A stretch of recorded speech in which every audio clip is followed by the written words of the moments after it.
What is up, guys and gals? Welcome back to the NerdCastle for the next episode of Sorcery, which will hopefully not be a fatal episode. We're doing pretty good right now. We picked up a little hitchhiker, so we got a fairy that chills on our shoulder. We've got our own drunken version of Navi, which will be pretty cool. As long as she's not like, listen! Like every 38 seconds, like, no, you listen! Shut up, Navi, I'm trying to work right now. I'm in the water temple being all frustrated. You're like, listen! Listen! Link, listen! Every 2 seconds. Every 2 seconds, you're obnoxious and nobody likes you. You rise early as you gather your things. Jan leaps up and onto your shoulder.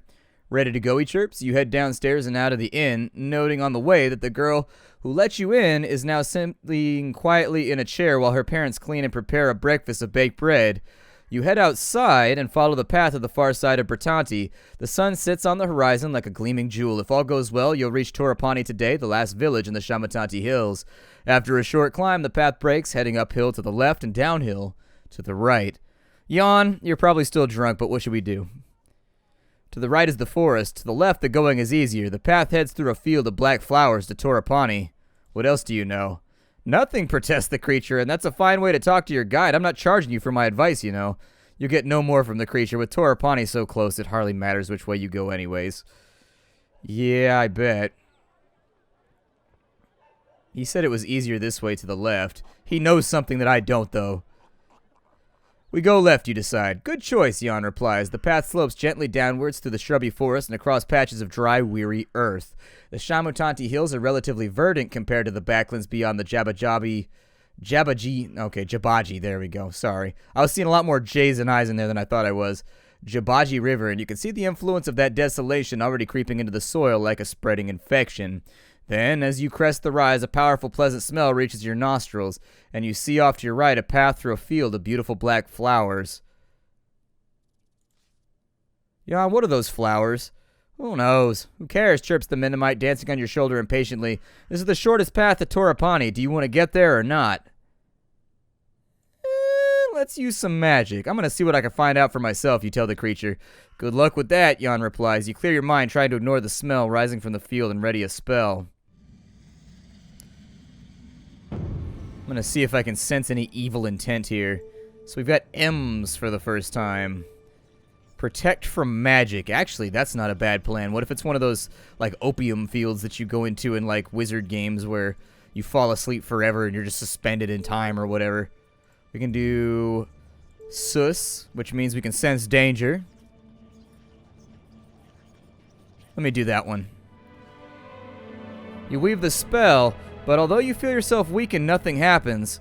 Jan shakes his little head. Sorry to tell you this, but there's no trying to cast your magic while I'm around. I'm afraid Mennonites and magic don't mix. Ugh. Something about the flowers that makes you uneasy. We're going the other way, you tell Jan, turning back and heading downhill once more. He complains, but he doesn't leave your shoulder. That's actually troublesome. I don't want to fight without magic. You climb a rise. The way is not too steep, and as noon approaches, you've crested the ridge and are descending yet again. You are now at the highest point of the hills where the trees are thin and the view west goes on forever, and you sometimes catch glimpses of Correa on the northern horizon. Let's eat. We might as well. Stamina's almost at full. Taking a deep pause, you eat a portion of your cheese and bread and feel better for it. You continue along your path. Jan is in a talkative mood over the worst of a headache from last night's drinking and fills the air around us with chatter about what he can see, how things smell, and what he plans to do once he makes his fortune in Correa. You pass from the open hillside into a patch of deep forest. Quite suddenly, Jan falls quiet and hisses in your ear. Stop! Stop now! Stop but say nothing. You come to a dead stop and Jan is right. Something is moving through the trees behind you. A moment later, a point of steel has emerged from the darkness between two trees and touches your neck. You've seen me. I know it. I see nothing, you call back. You are quite safe. It is not I who is not safe. Returns the voice. Fight! You have a moment to draw your sword before the tall figure of a assassin emerges from the trees. He's dressed head to toe in black, and you had not seen him a moment before, even though he'd been standing a mere arm's length away. He wields a sharp scimitar in expert hands. I can't cast spells because I got the stupid Mennonite with me, so I guess we'll just fight him. Boom, chicka chick, boom, chicka boom, chicka chick, boom, chicka chick, boom. Alright, defend. He comes in with a light attack. The assassin bows to you, raises his curved sword in salute, then takes his position. You drop into a defensive crouch immediately. The assassin is perhaps the most fearsome opponent that you have so far encountered. He turns his curved sword about, but his attack lands on your defense. He laughs appreciatively. He's not giving us much to read off of. You hold firm and keep up your defense, and he hangs back and watches you without emotion. Let's go in for like a 7.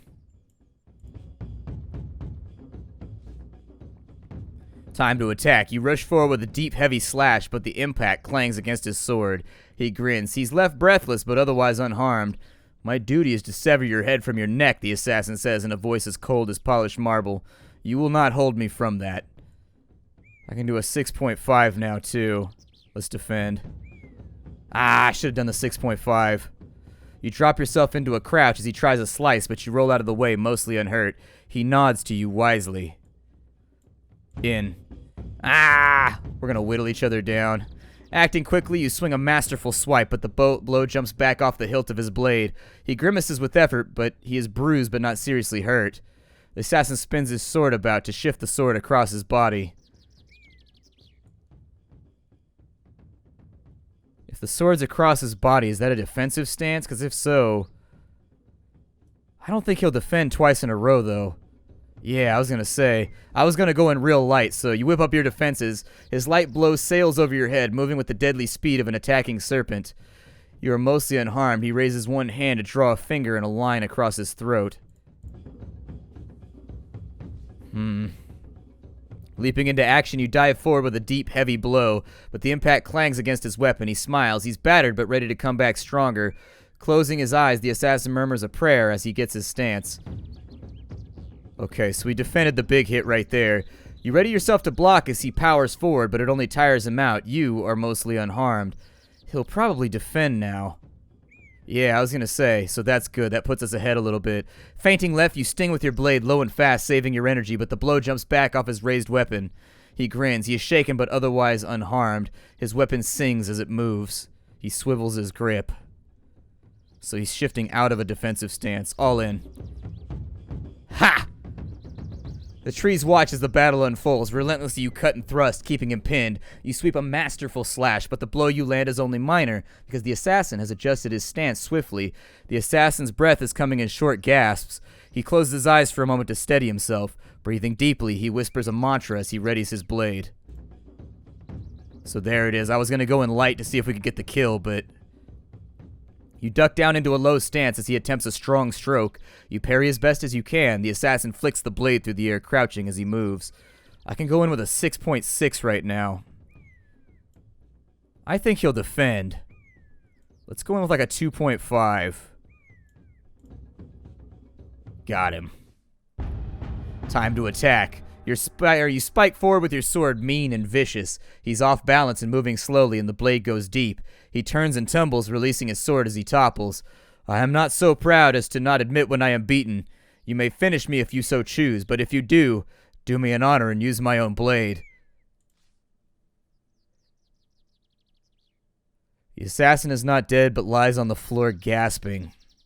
I won't use his sword. My guess is that his sword has some kind of, like, enchantment on it, some sort of Judge Dredd thing where if you try and use his firearm against him, it'll blow up and take your hands out and put shrapnel all in your face or something.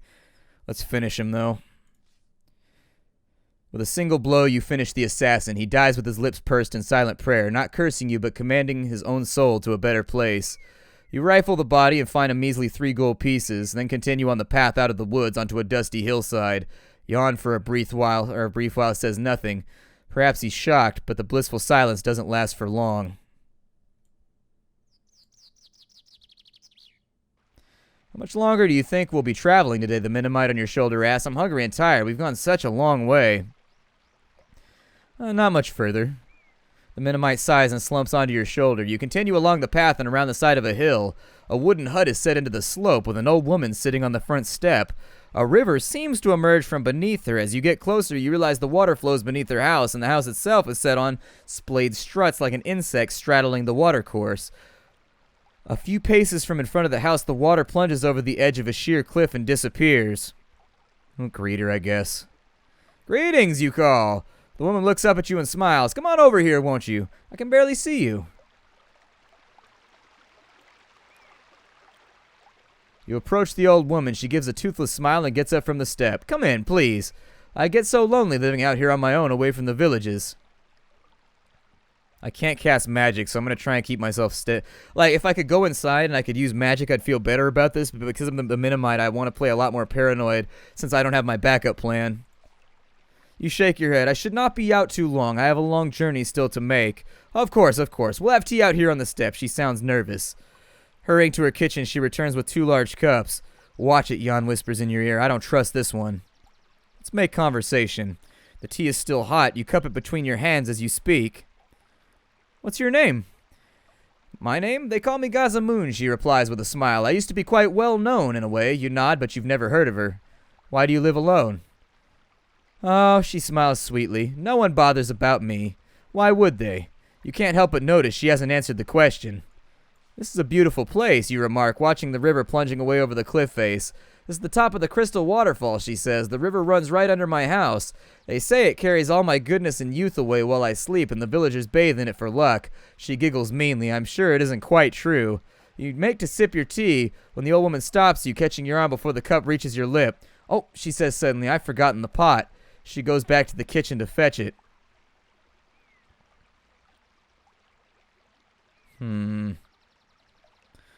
It appears as though we've entered a battle of wits with a Sicilian. Huh.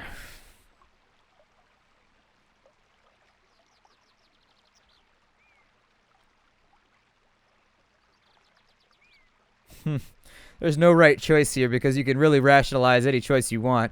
If she came out to trick me, she stopped me from drinking right there to plant the idea that I shouldn't drink my cup and instead I should swap them. When she goes back inside, she's expecting me to swap them. So, drink my tea. You lift your mug and blow away the steam and take a sip as the old lady returns. The old lady lifts her own mug and takes a deep gulp. Your own tea is gently refreshing. Then she splutters and coughs and grips her side. You sit back and watch what'll happen. She's trying to smile, but the pain is clearly quite severe. Stumbling and almost falling, she staggers to her kitchen and gulps down another drink. When she returns, she seems much better again. I'm not as young as I was, she explains. All the same, she pushes her tea to one side. But tell me about you. You're a traveler? Indeed. Yes, that's right. I'm going to Carré. She claps her hands. How wonderful. Such a delightful city. Indeed, you answer. Tell me, on your journey, you didn't happen to come across an old man, did you? Yes. Not just any old man. This one was carrying a page from a spell book. I'll show her the page. You pull the page from your pack and her eyes light up. Giggling with glee, she snatches it. Who was the old man? A rogue and a bandit, she replies, spitting. 4 days ago, I was visited by a traveler such as yourself. But when I was making my tea, as I always do, he started leafing through my book and tore out a page. He must have been a wizard of power because he vanished almost too fast for me to curse him. What curse did you cast? Well, you saw him, she replies. I aged him. Didn't stop him from escaping, though. She fusses about the page, repairing her spellbook with some gentle magic. Shall I show you how useful the spell is, she says. What do you mean? Well, she makes a little gesture at something behind you. How can I put this? You're sure you don't want me to rid you of a pest? And you realize she's looking at Jan. I have no pests. No, she agrees with some disgust. You seem rather clean. She gets to her feet. You'd best be going. Jan hops onto your shoulder, whispering profuse thanks into your ear, and you leave. I'm fond of the little guy at this point. I feel bad.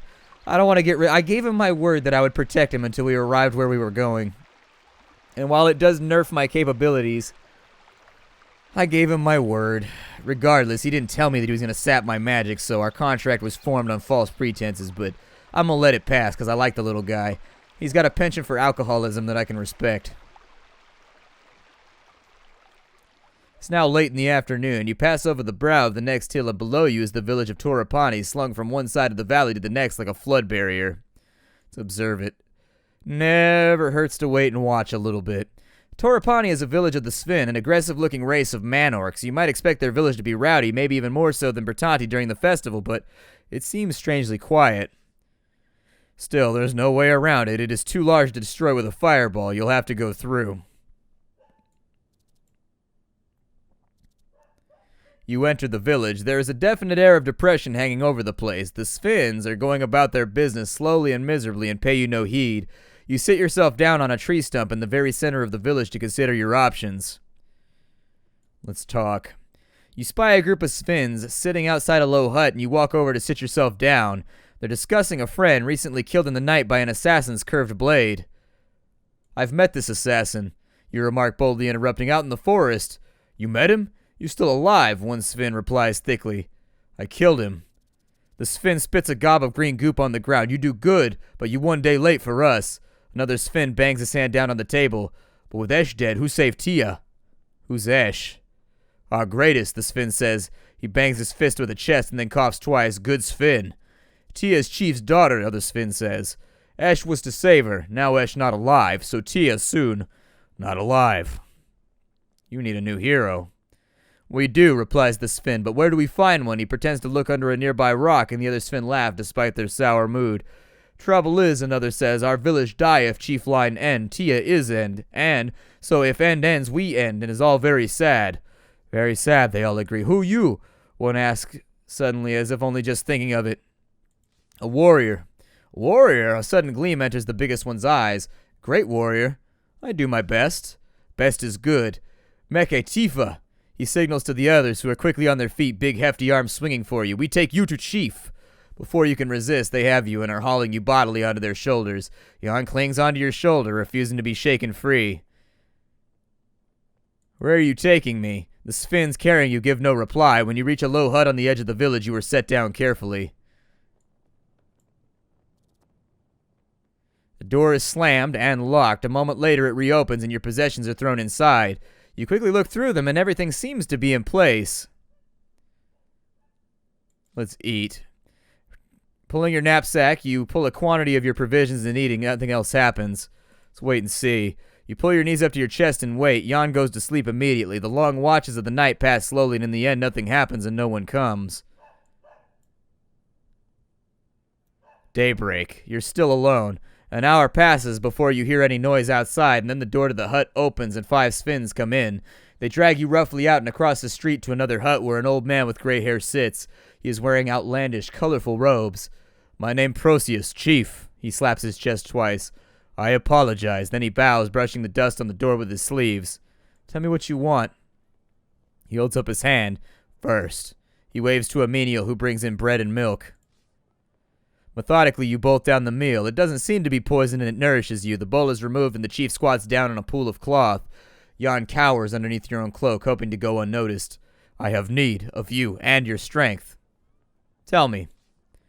The chief nods. I shall. My daughter and my child, she is taken. Offered to a terrible demon below.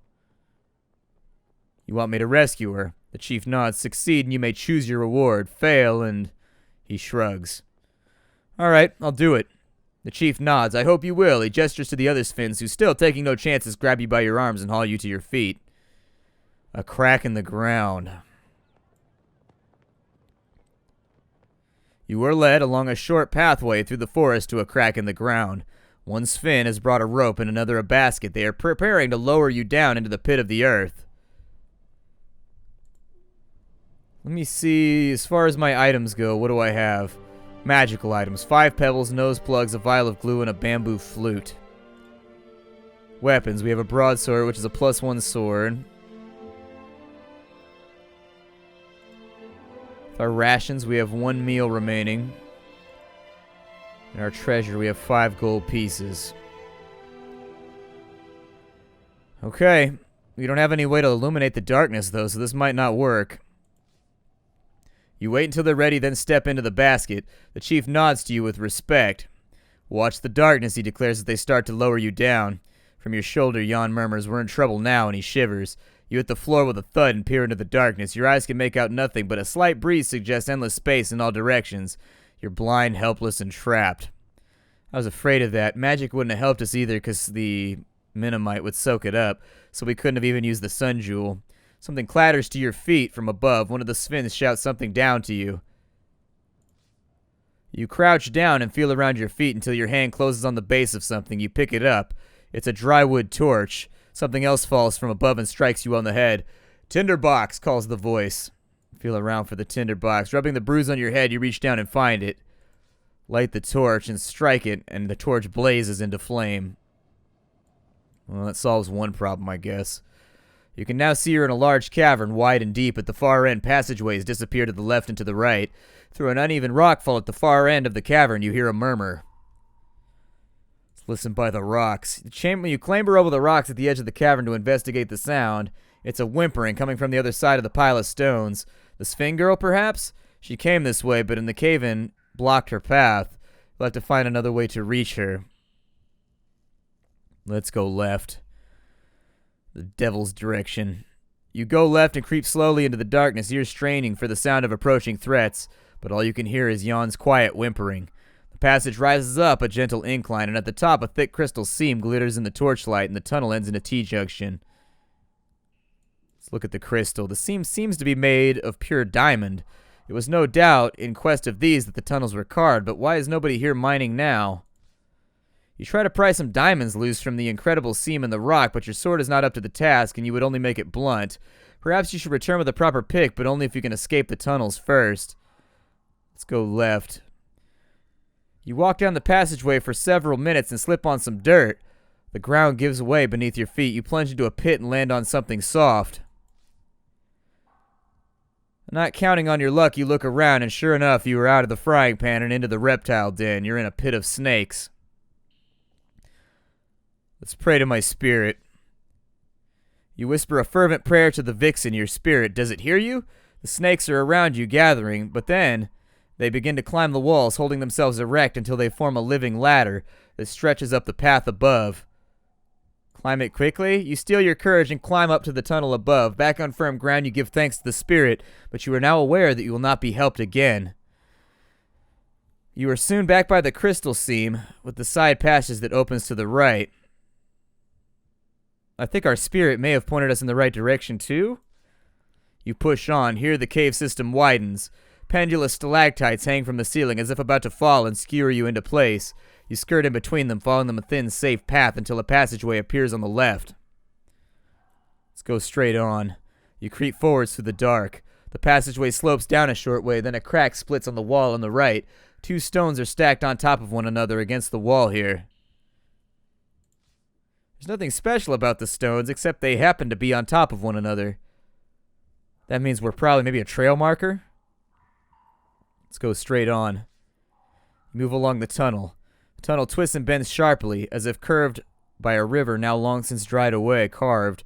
You lose all sense of which way is which, except to keep going forward where the passage you were following splits.